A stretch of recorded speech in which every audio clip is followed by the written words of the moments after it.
नमस्कार, मैं हूं दिव्यांजलि मोहित्रा। दुनिया कितनी भी सभ्य हो जाए, लोग अपने फायदे और अपनी पब्लिसिटी के लिए कुछ भी करने को तैयार रहते हैं। भारत और भारत के लोग दुनिया में तहलका मचा रहे हैं। इससे भारत की काबिलियत और भारत के लोगों का जज्बा दिख रहा है और भारत के लोगों का लोहा दुनिया मान रही है। आपने देखा होगा कि जिस ब्रिटेन ने हमें गुलाम बनाकर रखा और हम पर जुल्म किया, उसी ब्रिटेन पर एक भारतवंशी शासन कर रहा है और दुनिया के और भी देश हैं जहां पर बड़े पदों पर भारतीय हावी।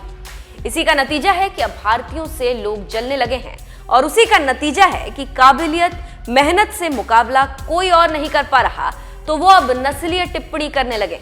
जी हाँ, अमेरिका की एक रूढ़िवादी लेखिका एन कोल्टर ने भारतीय मूल की अमेरिकी नेता निकी हेली पर कई नस्लवादी टिप्पणियां की। द मार्क समॉन शो नामक पॉडकास्ट पर कोल्टर ने अमेरिका के सिख माता पिता की बेटी और दक्षिण कैरोलिना की पूर्व गवर्नर निकी हेली पर आपत्तिजनक टिप्पणी करते हुए कहा कि आप अपने देश वापस क्यों नहीं चली जाती।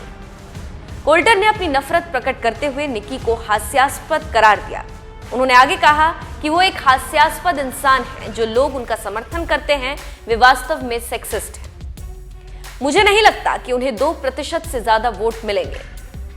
आप जानते हैं कि मैं इस तरह की चीजों के बारे में भविष्यवाणियां करने से कितनी नफरत करती हूं, लेकिन वो सिर्फ एक बेहुदा इंसान है। निकी के प्रति कोल्टर की नफरत धीरे धीरे भारत और भारतीयों के विरोध में बदल गई और आगे उन्होंने जो कहा वो तो और भी नाकाबिले तारीफ है। जी, कोल्टर ने आगे कहा कि भारत में गाय की पूजा करने का क्या मतलब है।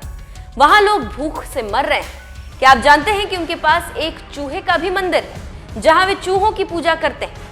इससे आप समझ सकते हैं कि विदेशियों में कितनी नफरत बढ़ रही है। यहां पर एक दिलचस्प जानकारी देते चले कि यह पहली बार नहीं है जब कोल्टर ने हेली पर हमला बोला।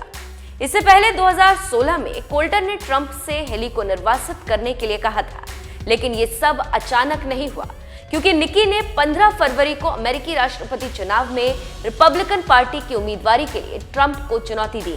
इसी वजह से ट्रंप समर्थक निकी पर अनाप शनाप टिप्पणी कर रहे हैं। निकी के बारे में हम आपको कुछ और जानकारी देते चले कि निकी संयुक्त राष्ट्र अमेरिका की राजदूत रह चुकी है।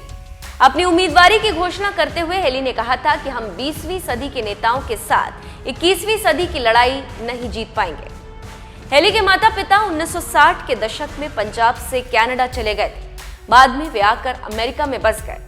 साल 2011 में 29 साल की उम्र में गवर्नर बनी निकी हेली अमेरिका के इतिहास में सबसे कम उम्र की गवर्नर थी और अब ट्रंप को टक्कर दे रही।